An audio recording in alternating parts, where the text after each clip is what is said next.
हमें ये सब चाहिए। फिटमैन फैक्टर 3.833 और 50% डीए बेसिक में मर्ज, इंक्रीमेंट 3 से बढ़ाकर 6%, फैमिली यूनिट 3 से बढ़ाकर 5%।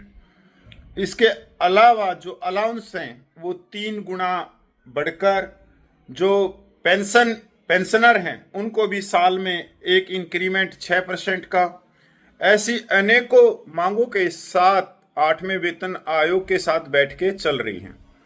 साथियों, इसमें सबसे बड़ी बात यह है कि जो फिटमैन फैक्टर है वो 3.833 की मांग, जो कि न्यूनतम वेतन है 18,000 रुपये, वो करीब करीब 69,000 रुपये हो जाएगा। तो अगर आप देखो, जिसका 21,700 न्यूनतम वेतन है, या 25,000 या 30,000 है, या 35,000 है, तो उसका जो नया वेतन होगा वो लाखों में चले जाएगा।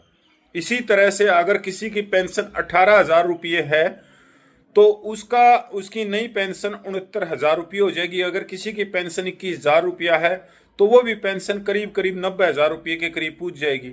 और जिसकी पेंशन 30,000 है तो वो लाख से ऊपर क्रॉस कर जाएगी।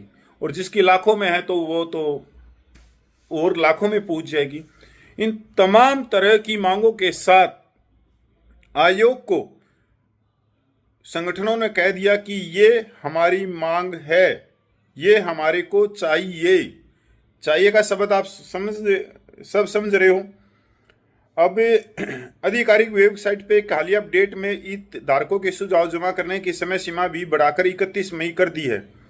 अब एक बड़ी अपडेट ये भी आ रही है कि 30 अप्रैल तक जो भी शेयर होल्डर थे, जो 8वें वेतन आयोग से लाभान्वित होने थे, जिनको फ़ायदा मिलना था, चाहे वो कर्मचारी थे, पेंशनर थे, उनसे सुझाव मांगे गए थे 30 अप्रैल।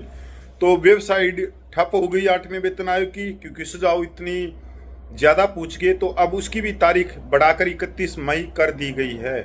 पर बात ये समझ में नहीं आ रहा कि जिस हिसाब से सुझाव जा रहे हैं उनको पढ़ेगा कौन, उनमें से क्या पॉइंट है, किस सदस्य के हैं, कौन से संगठन के हैं, तो पढ़ेगा कौन। अगर आज के आधुनिक युग की भी बात करें तो एआई का जमाना है। एआई से भी हम उसको पढ़ें या उसको मतलब छाना जाए और उसमें से जो मेन पॉइंट हैं वो भी निकाले जाएं, तो एआई भी अपने हाथ खड़े कर देगी। क्योंकि जब सुझाव इलाकों में पूछ गए तो उसकी छटाई कैसे होगी। तो बड़ी बात है ये, पर मांगे जा रहे हैं सुझाव, धड़ाधड़ जा भी रहे हैं। तो आयोग को अगर पूरा सुझाव को पढ़ने के लिए बैठे भी तो कई